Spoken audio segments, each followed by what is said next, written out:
E aí pessoal do YouTube, tudo certo? Bom, dando sequência à nossa série de vídeos aí sobre lixamento, eu deixei dois pontos aí para trás nos vídeos anteriores e eu vou falar deles agora antes de começar a falar sobre o processo de lixamento da massa poliéster. Bom, o primeiro deles é que o lixamento ele tem uma sequência cronológica correta para você estar executando, beleza? Não adianta você querer lixar uma massa poliéster com uma lixa 60, de granularidade 60, muito agressiva, e corrigir isso no fundo depois e não querer que fiquem marcas na etapa final da pintura aí, beleza? Outro ponto é que você não pode estar adotando uma lixa muito grossa e depois uma lixa muito fina, que você não vai remover nada do defeito do lixamento anterior e você vai acabar criando marcas aí, ficando com as duas marcas no acabamento final, tá certo?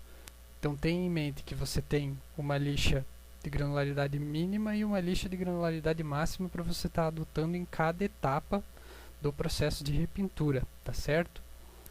Uma das principais funções do lixamento no processo de repintura até a aplicação da tinta ou do verniz é que ela ancore a tinta e o verniz, beleza?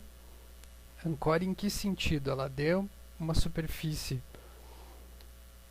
com uma aderência correta, tá? Uma superfície que a tinta vai aderir corretamente aí quando for aplicada, beleza? Não trazendo defeitos depois da pintura. Quando a gente for olhar a peça, a gente não vai ver risco de lixa, não vai notar que tem um risco por baixo da tinta e tal, que é uma coisa bem chata, beleza? Bom, esses dois pontos são importantíssimos aí e eu deixei para trás no vídeo anterior e falei para vocês agora. Bom, quando você aplicar a massa poliéster, se você aplicar ela de uma maneira correta ou errada, você pode estar tendo rebarbas aí que são pontos onde a massa está muito grossa e ela está muito acima da superfície que você reparou, beleza? Isso é comum, acontece.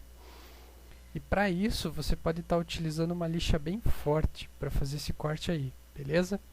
Se você tiver ela muito alta na superfície ou com muitas rebarbas, você pode estar utilizando aí uma lixa 120 com um taco duro, tá? De aplicação manual, ou você pode estar fazendo um lixamento com uma máquina rota orbital ou uma máquina angular com esse mesmo disco, beleza? Posteriormente, quando você já tiver quase nivelado a superfície, você parte para uma lixa 180 e depois você faz o acabamento final com a lixa 220, sempre em movimentos circulares, tá? Procure evitar o lixamento orientado, mesmo que a aplicação da massa ela seja bem localizada e esteja bem homogênea ali, como um todo ela esteja com bordas altas, tá? Evite fazer o lixamento orientado, faça sempre circular para deixar a superfície o mais uniforme possível e deixar ela coberta de uma maneira mais uniforme também, beleza? Tome cuidado com o excesso de poros da massa poliéster, que eventualmente tem muito poro e você não consegue tratar no fundo depois, beleza? Faça o lixamento final com a 220 em toda a peça que você tiver aplicado a massa, em toda a área que você aplicou a massa, e faça o lixamento final com a 220. A partir daí você está pronto para fazer a limpeza e a aplicação do fundo PU. Procure utilizar o fundo PU de enchimento, tá? Nas áreas que você aplicou a massa poliéster. Algumas pessoas vão falar para utilizar a massa rápida. Se você aplicou a massa poliéster ou a massa plástica de uma maneira correta, você não precisa usar a massa rápida. O próprio fundo PU vai substituir a função da massa, que é preencher a porosidade da massa poliéster, tá? Ele vai substituir a massa rápida, beleza? O que é o fundo PU? O fundo PU ele serve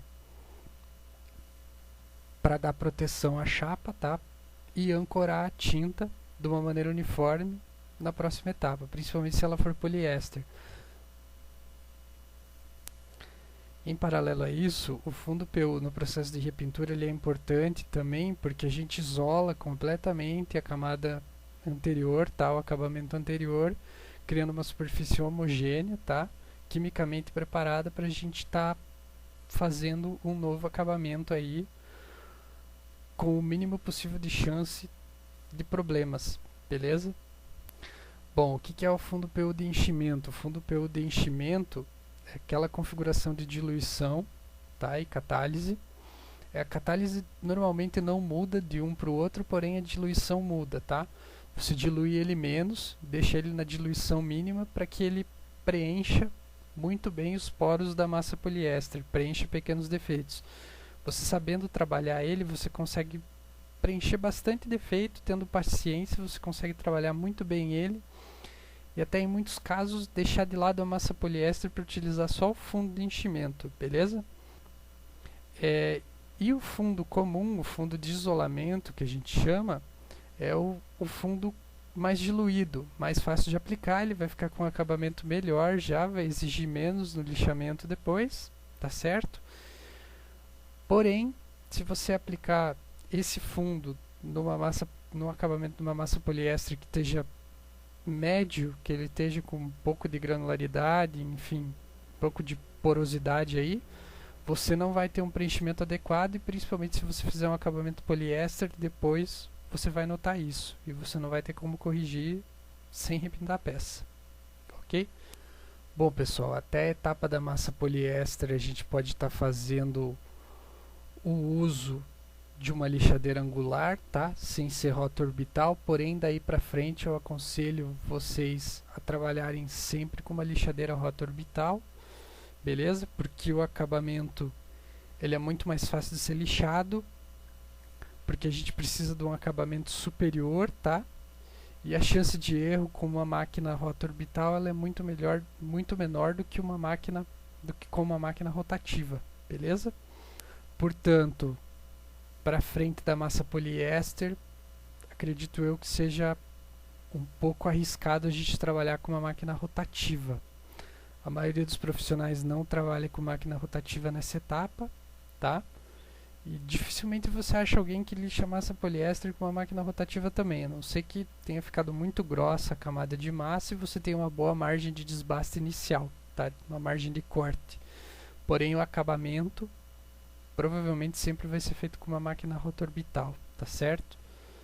Até essa etapa da massa eu também aconselho vocês a não fazerem o lixamento à base d'água, para evitar a corrosão prematura da chapa, e se o fizerem e chegarem na chapa, procurem secar ela o mais rápido possível e aplicar o wash primer e o fundo logo na sequência. Se você optar por um anticorrosivo que seria o preto fosco vinílico, que também é catalisado, acredito eu que a maioria deles você não vai precisar aplicar o fundo logo na sequência, com ele ainda úmido, tá certo? Portanto, é uma dica que eu deixo aí para vocês, para você não ter a preocupação de ter que jogar o fundo logo na sequência. Se você optar pelo wash primer a gente não lixa, beleza? E se lixar, fizer ativação com uma esponja abrasiva, a gente tem que reaplicar ele dentro da janela, aplicar o fundo PU na sequência, tá certo? Com o preto fosco vinílico, acredito eu que a gente pode ativar ele com a esponja abrasiva, para posteriormente estar aplicando fundo PU 2, 3, 4, 5 dias, N dias após fazer a ativação aí, beleza? Bom pessoal, no próximo vídeo eu vou apresentar para vocês alguns conceitos sobre as máquinas, as interfaces e os mecanismos de lixamento que a gente pode estar adotando até então. Eu vou falar um pouquinho para vocês sobre a diferença do lixamento com a rotativo, com a rota orbital, com as interfaces e sem as interfaces, tá? E vou estar partindo também para a etapa do lixamento do acabamento do fundo PU, tanto para uma pintura poliéster quanto para uma pintura com tinta PU já direto, beleza? Então é isso pessoal, se gostaram, dê um gostei aí, se inscreva no nosso canal. Obrigado a todos por assistirem e até o próximo.